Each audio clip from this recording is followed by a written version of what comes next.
മധ്യേഷ്യയിൽ US ഒരു നിർണായക നീക്കത്തിന് ഒരുങ്ങുന്നു എന്ന് ട്രംപ് തന്റെ സോഷ്യൽ മീഡിയ അക്കൗണ്ടായ ട്രൂത്ത് സോഷ്യൽ വെളിപ്പെടുത്തിയിരിക്കുന്നു, പ്രസ്താവിച്ചിരിക്കുന്നു. അദ്ദേഹം അതിൽ പറയുന്നത് ഇങ്ങനെയാണ്: മധ്യപൂർവ്വ ദേശത്തിന്റെ മഹത്വത്തിനായി നമുക്കൊരു അവസരം വന്നു കിട്ടിയിരിക്കുന്നു. അതിനാൽ നാം ഒരു പ്രത്യേക കാര്യത്തിനായി തയ്യാറെടുപ്പ് നടത്തുകയാണ്. നമ്മളത് ചെയ്യും, പൂർത്തിയാക്കുക തന്നെ ചെയ്യും എന്ന് കോണ്ടിക്കോയിലെ മറൈൻ കോർ ബേസിൽ നടക്കുന്ന സൈനിക തലവന്മാരുടെ യോഗത്തിൽ പങ്കെടുത്ത ശേഷമാണ് ട്രംപ് ഇത് പോസ്റ്റ് ചെയ്തിരിക്കുന്നത്. ഈ ഒരു സൈനിക യോഗത്തിൽ മുതിർന്ന കമാൻഡർമാർ, സൈനിക ഉപദേഷ്ടാക്കൾ, സൈന്യത്തിൽ ജനറൽമാർ, അഡ്മിറലുകൾ എല്ലാവരും തന്നെ പങ്കെടുക്കുന്ന ഒരു യോഗമാണ്.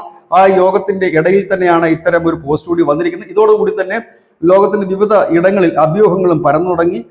ഇസ്രായേൽ പ്രധാനമന്ത്രി ബെഞ്ചമിൻ നെതന്യാഹു വൈറ്റ് ഹൗസിൽ എത്തി ട്രംപിനെ കാണുന്നതിന് തൊട്ടു മുമ്പാണ് ഈ പോസ്റ്റ് വന്നത്. അതുകൊണ്ട് തന്നെ ഇസ്രായേൽ ഈ ഹമാസ് സംഘർഷം അല്ലെങ്കിൽ ഈ യുദ്ധം അവസാനിപ്പിക്കുന്നതിനെ കുറിച്ചുള്ള എന്തെങ്കിലും ഒരു നടപടിയാകാം.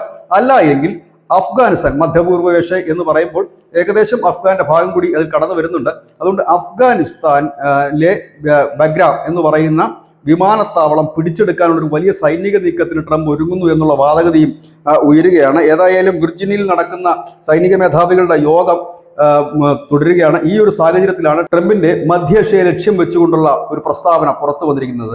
മധ്യേഷ്യയിൽ ഒരു വമ്പൻ നീക്കത്തിന് തങ്ങൾ തയ്യാറെടുക്കുകയാണ് എന്നാണ് ട്രംപ് അറിയിച്ചിരിക്കുന്നത്. ന്യൂസ് ഡെസ്ക്, ന്യൂസിന്റെ മലയാളം.